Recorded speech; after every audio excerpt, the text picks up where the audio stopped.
मैंने भी सुना एक राकेश टिकैत हैं जिन्होंने ब्राह्मणों के खिलाफ कुछ कहा और अपने को किसान नेता कहते हैं और जिस इलाके के वो किसान नेता हैं उसी इलाके में वो चुनाव लड़े थे और उनकी जमानत जब्त हो गई थी। जमानत जब्त का मतलब होता है कि बहुत ही कम वोट पाए थे, ये उनकी सारी असलियत है। ब्राह्मणों के खिलाफ ये आज का नहीं है, बहुत समय से चला आ रहा है और ये तथाकथित महात्मा बुद्ध के समय से ब्राह्मणों के खिलाफ बोलना, ब्राह्मणों के खिलाफ प्रचार करना ऐसा शुरू हुआ। तो आज भी बहुत लोग बोलते हैं और जो बोलते हैं न उनको इतिहास पता है, न समाज पता है और न उनको शास्त्र पता है।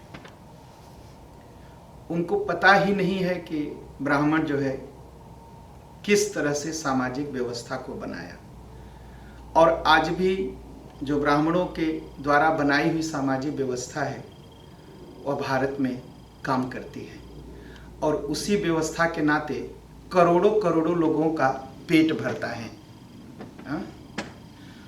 ये जो ब्राह्मणों के खिलाफ बोलने के लिए आ जाते हैं और कहते हैं कि ब्राह्मणों ने लूटा, ब्राह्मणों ने सताया, ब्राह्मणों ने बेवकूफ़ बनाया, ब्राह्मणों ने सताया और अपना अहंकार पूरा किया, ये सब उनकी अज्ञानता है।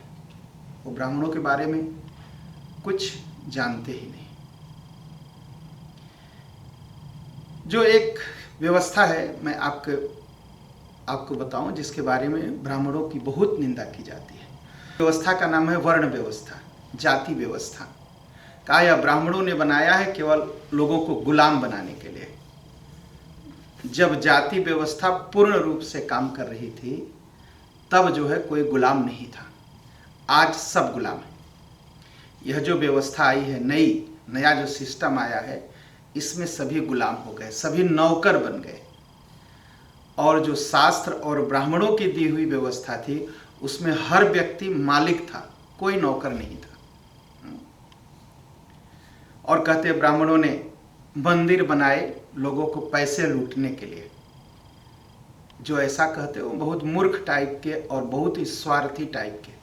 कभी कभी तो कुछ सुनता हूँ, कुछ साधु संत जिनके नाम के आगे स्वामी, संत, आचार्य और क्या क्या लगा रहता है, वो लोग ब्राह्मणों की निंदा करते हैं।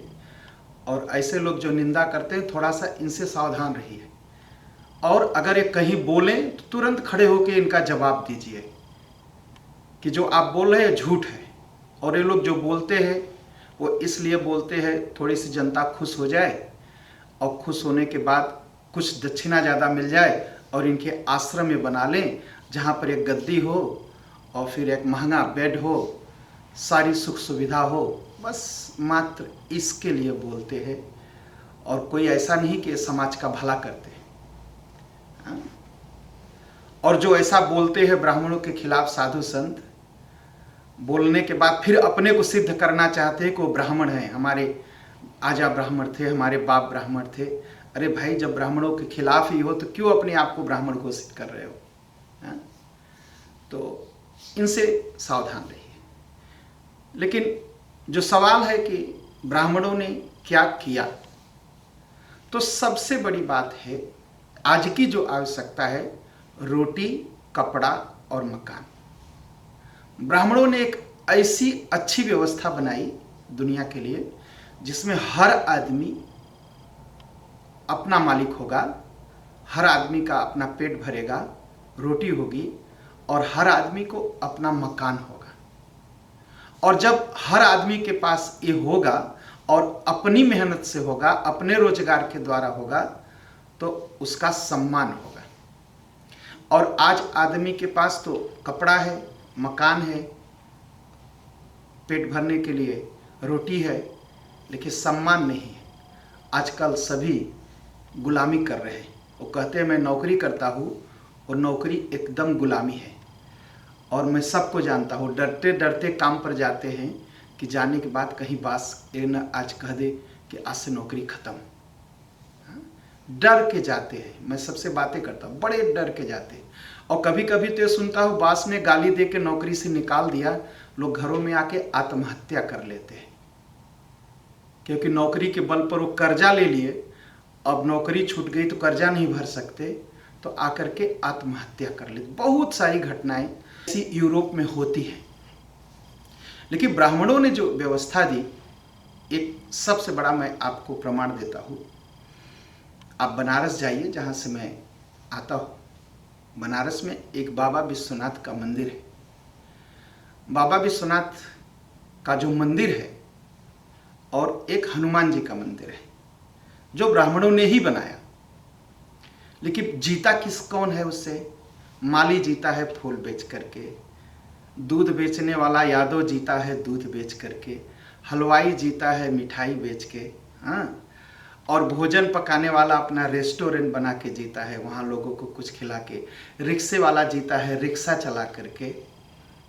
तो जो कोई कुछ कर सकता है उस मंदिर के सहारे इतने लोग जीते हैं, और उसके नाते इस शहर बसा है। यह किसने बसाया है? यह ब्राह्मणों ने बसाया है। इसलिए जो छोटे से स्वार्थ के 2 रुपए की दक्षिणा के लिए जो ब्राह्मणों को गाली देते हैं, वो जरा सोच लें। अगर उनकी आत्मा है तो जरा सा उसको सोच लें। दूसरा, आप जाइए वैष्णो देवी जाइए। अब तो वैष्णो देवी के बारे में भारत सरकार ने सिक्के बनाए। वो मंदिर की स्थापना किसने की? ब्राह्मणों ने की, और सारी दुनिया से लोग जाते हैं। आप जाइए, मिलियंस लोग, हाँ, का घर का खर्च चलता है, घर का खर्च चलता है। आप तिरुपति बालाजी जाइए, वो जो मंदिर किसने बनाया? ब्राह्मणों ने बनाया है। तो ब्राह्मण ने जो बनाया वह अपने लिए नहीं बनाया, पूरे समाज के लिए बनाया, हाँ? कि माली इससे फूल बेच करके जिएगा, नारियल के खेती वाला जो पेड़ लगाता है वो अपना नारियल बेच के जिएगा, दिया जो मट्टी का बर्तन जिसे कुम्हार कहते हैं, वो मट्टी का दिया, मट्टी का बर्तन बेच के जिएगा। जो यादव लोग हैं जो दूध बेचते हैं, वो दूध बेच करके वहाँ जिएगा। जो हलवाई लोग हैं वो मिठाई बेच के जिएगा। तो ब्राह्मणों ने किसी पर अत्याचार नहीं किया, और आज भी ब्राह्मण किसी पर अत्याचार नहीं करते। इतनी गाली सहते हैं वो, लेकिन आज तक किसी को वापस गाली नहीं दिया। इतनी अपमान सह करके आज तक उनको लुटेरा कहा जाता है, उनको चोर कहा जाता है, उनको भिखमंगा। ये ऐसे ही समाज में तमाम लोग घूमते करते रहते, इसलिए मैं कहता हूँ। तो यह जो पूरी अर्थव्यवस्था है जिस पर भारत जीता है, उत्तर से दक्षिण तक और दक्षिण से उत्तर तक, पूरब से पश्चिम तक, पश्चिम से पूरब तक, जितना कुछ है, जो यात्राएं होती हैं, यह ब्राह्मणों ने तीर्थ यात्राओं का निर्माण किया कि ये दुनिया घूमे। और जब दुनिया घूमेगी तो पैसा घूमेगा। और व्यापार, बिजनेस का, इकोनॉमी का एक सबसे बड़ा सिद्धांत है, पैसा जितना तेजी घूमेगा उतनी जल्दी गरीबी समाप्त होगी। पैसा जितना तेजी चलेगा उतना आदमी सुखी होगा। पैसा को चलते रहना चाहिए। लेकिन ये छोटे छोटे लोग बोल देते हैं, और आप सबका सवाल भी उसी पर था, इसलिए जवाब देना मैंने उचित समझा। जबकि मैं इस सब्जेक्ट पर जल्दी नहीं बोलता, वो भी हालैंड में नहीं। बड़ा विवाद है हालैंड में, तो मैं किसी के पक्ष में नहीं हूँ। लेकिन ब्राह्मणों ने जो व्यवस्था दी, वर्ण व्यवस्था, उसमें क्या होता था, जो सब्जी बेचने वाला उसे मौर्य जाति से कहते, उसको जिम्मेदारी दी गई थी, सब्जी तरकारी ये जितने तरह की है इसको लगाओ और बाजार में बेचो, और नया एक्सपेरिमेंट करो। सब्जियां बड़ी कैसे हो, सब्जियां अच्छी कैसे हो, सब्जियों में विटामिन कैसे हो। और उनको हम लोग कहते थे भगत, क्योंकि वो सब्जी खा के जीते थे। इसलिए उनको आज भी भगत ही कहा जाता है भारत में। वह एक जाति थी और उनका जो बिजनेस था वो पूरी तरह से सुरक्षित था। उनका आरक्षण था, उनका रिजर्वेशन था कि उनका बिजनेस कोई नहीं छीनेगा।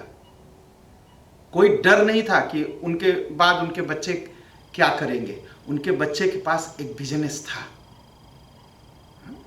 जो यादव लोग थे वो गाय पालते थे, उनको जिम्मेदारी दी गई थी कि आप दूध का जितना बिजनेस है, दूध का जितना कारोबार है, यह सब आप लोग करेंगे। लेकिन हुआ क्या, धीरे धीरे इनको सिखा दिया गया कि मुझे आरक्षण चाहिए। कितना? 2%, 5%, 7%। ब्राह्मणों ने एक व्यवस्था दी थी, 100% आरक्षण था। आज दूध का व्यापार दुनिया में सबसे बड़ा व्यापार माना गया है। बहुत बड़ा व्यापार है दूध का। और यूरोप में पहले तो दूध होता नहीं था क्योंकि यहाँ गाय नहीं थी। ये तो दूध भी आया तो भारत, एशिया से आया यहाँ पर। और दही बताएं कैसे आया? पहले यहाँ के लोग दही, यूरोप के लोग दही बनाना नहीं जानते थे। जिप्सी, जिन्हें जिप्सी कहा जाता है, ये जिप्सी लोग जब भारत से निकले तो वहां से लेके यूरोप आए दही। तब यूरोप ने सीखा दही क्या है। लेकिन यह जो व्यवस्था बनाई गई, इसमें कोई किसी का नौकर नहीं होता था, सबका अपना बिजनेस होता था। एक दूध देता था, एक सब्जी देता था, एक मिट्टी के बर्तन देता था। सबका अपना एक बिजनेस होता था। लेकिन अब जो व्यवस्था है, जो दूध बेचने वाला है वो 100% के आरक्षण को छोड़ करके 2-4% के आरक्षण के लिए सड़क पर जुलूस निकालता है, भिखमंगा बन गया। जो सब्जी बेचता था, जिसका अपना बिजनेस था पारिवारिक, जिसे कोई नहीं छीनता, आज वो भी सड़क पर खड़ा है। उसके बच्चे भी 4,000-5,000 की नौकरी के लिए जगह जगह ढक ढक ढक ढक घूम रहे हैं। जो नाई था, जो बाल काटता था, बाल का बिजनेस कितना बड़ा है, इसको कभी यूरोप घूम के देखिए तो तब समझ पाएंगे। बहुत बड़ा बिजनेस है यह। लेकिन इनको सिखा दिया गया कि बाल काटना तो छोटा काम है, तुम्हें तो मिनिस्टर बनना है। चलो, ये भी आरक्षण के पीछे दौड़ गए। और इनके आरक्षण के पीछे क्या हुआ? इनका जो पारिवारिक बिजनेस था इनके हाथ से निकल गया, आरक्षण मिला भी नहीं। और ब्राह्मणों ने व्यवस्था दी, सुरक्षित था इनका बिजनेस, एकदम आरक्षित था इनके लिए। और दूसरे लोग, मुस्लिम लोग, इनके बिजनेस पर कब्जा कर लिए पूरी तरह। अब भटको, अब क्या है? अब शहरों में जाता हूं तो देखता हूं, यादव परिवार के लोग सड़क पर झाड़ू लगाते हुए मिले शहरों में। मौर्य परिवार के लोग सड़क पर झाड़ू लगाते हुए मिले। ये है आरक्षण की व्यवस्था, जिस आरक्षण के लिए पूरा समाज मरा जा रहा है। यह जो आपके परिवार का जो बिजनेस, जो ब्राह्मणी व्यवस्था के अंदर जो थी, अगर आप इसको चलाएंगे तो आप पूरी तरह से सुखी रहेंगे। पूरी तरह से आपका भी बिजनेस रहेगा, आपके आने वाली पीढ़ी का भी बिजनेस रहेगा। यह व्यवस्था हिंदू धर्म में सबको 100% की अपने बिजनेस की सुरक्षा की गारंटी देता था। इसको समाप्त कर दिया। और समाप्त कहाँ से हुआ? पहले इस्लाम आया तो जबरदस्ती सबको मुसलमान बनाया, मार करके, काट करके। जितने भी भारत में मुस्लिम हैं या जो भी हिंदुस्तानी मुस्लिम है, सब पहले के हिंदू हैं और सब मार खा करके मुस्लिम बने हैं। कोई कुरान पढ़ करके मुस्लिम नहीं बना है, सब मार खा करके मुस्लिम बने। मार न पड़े, डरा डरा के मुस्लिम बनाया गया। इन सभी मुस्लिम नहीं है, एक्स हिंदू है, ये कहा जाए। तो जो आए, उसके बाद क्रिश्चियनिटी आई इस्लाम के बाद, क्योंकि इस्लाम आपस में लड़ता रहता था। और जब क्रिश्चियनिटी आई तो क्रिश्चियनिटी ने ब्राह्मणों के खिलाफ लिखना शुरू किया कि ब्राह्मण ऐसे हैं, ब्राह्मण वैसे हैं, ब्राह्मण वैसे, मात्र इसलिए कि लोग क्रिश्चियन बन जाए। जब क्रिश्चियनिटी कमजोर हुई तो कम्युनिस्ट आ गए, तो कम्युनिस्टों ने तो एकदम तो भद्द कर दी, इनको कोई ज्ञान तो था नहीं, है तो हत्यारे थे, पूरी तरह से हत्यारे थे जो रूस में किया। स्टालिन ने, लेनिन ने, चीन में माओ ने करोड़ों करोड़ों लोगों को मारा। तो ये जब भारत में आए तो इनको लगा कि ये ब्राह्मण जो है, अगर इसको गिरा दिया जाए तो हम कब्जा कर लेंगे। तो इन्होंने क्या किया, ब्राह्मणों के खिलाफ आर्टिकल लिखना शुरू किया और लोगों को भड़काना शुरू किया। कहा देखो ये ब्राह्मण तुम्हें शूद्र कहते हैं। शूद्र का काम क्या था, सेवा का काम था। सेवा का काम क्या था कि भारत में शूद्रों के हाथ में पूरी तरह से जो चिकित्सा व्यवस्था है, जो दवा देने की व्यवस्था है, यह उनके हाथ में था। यही डॉक्टर होते थे। हाँ? तो सब डॉक्टर अलग थे, कोई आंख के डॉक्टर था, कोई चमड़े का डॉक्टर था, कोई नाखून का डॉक्टर था। तो जो नाखून का डॉक्टर था उसे नाऊ कहा गया, जो बाल काटता था उसे भी नाऊ कहा गया, और जो चमड़े का डॉक्टर हुआ था उसे चर्मकार कहा गया। तो इस, और जो सड़क बनाते थे, पुल बनाते थे, इन्हें राजगीर कहा गया, इन्हें पारिया कहा गया। पारिया जो डैम बनाते थे बड़े बड़े। फिर अंग्रेजों ने इनका शोषण किया और इनको दलित बनाया, इनको दलित किया, इनकी विद्या का, इनको पढ़ना बंद कर दिया, पढ़ाना बंद कर दिया और एक गरीब हो गए। और ब्राह्मणों के खिलाफ ये इनको भड़काना शुरू किए, पंडित जी के खिलाफ। और वह बीमारी सारी दुनिया में धीरे धीरे फैलती गई। लेकिन ब्राह्मण ने जो व्यवस्था दी थी वह 100% आरक्षित थी, सुरक्षित थी, रिजर्वेशन था सब जातियों का, और उस पर सबको विकास करना था। विकास किए भी थे, लेकिन सबको नष्ट करके ब्राह्मणों को गाली दी गई। इस व्यवस्था को फिर से खड़ा करना है कि हर आदमी, हर परिवार का अपना बिजनेस हो, और जो परिवार जिस बिजनेस को करता था पुनः उसको स्वीकार करे और उसमें आगे बढ़े, जिससे वह और उसकी पीढ़ी, जो यह नौकरी की समस्या है उसके सामने, पेट भरने की समस्या है, यह खत्म हो सके। और जो आरक्षण ब्राह्मण व्यवस्था ने दी थी लोगों को, वर्ण व्यवस्था बना करके, वह पुनः वापस हो और पुनः उसको स्थापित किया जाए, तो ही संसार सुखी होगा। नहीं तो संसार के पास सुखी होने का कोई दूसरा उपाय नहीं है।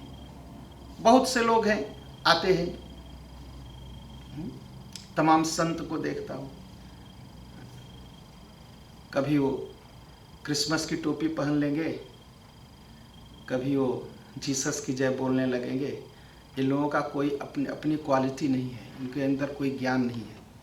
इनके अंदर बस एक ही ज्ञान है, किसी तरह से वो दिखाएं कि बहुत अच्छे हैं, और इतना अच्छा दिखाएं कि आप अपनी झोली खोल के उनको दान कर दो, बस। तो कभी ये जीसस बन जाएंगे, कभी बाइबल पढ़ने लगेंगे, और चिंता मत करिए किसी दिन ये लोग नमाज भी पढ़ने लगेंगे। हाँ, अभी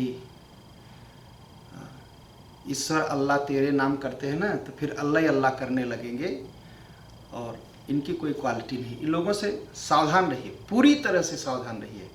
इनका बस एक उद्देश्य है, इनको पैसे मिलना चाहिए। उसके लिए ये क्रिसमस पर टोपी पहन लेंगे,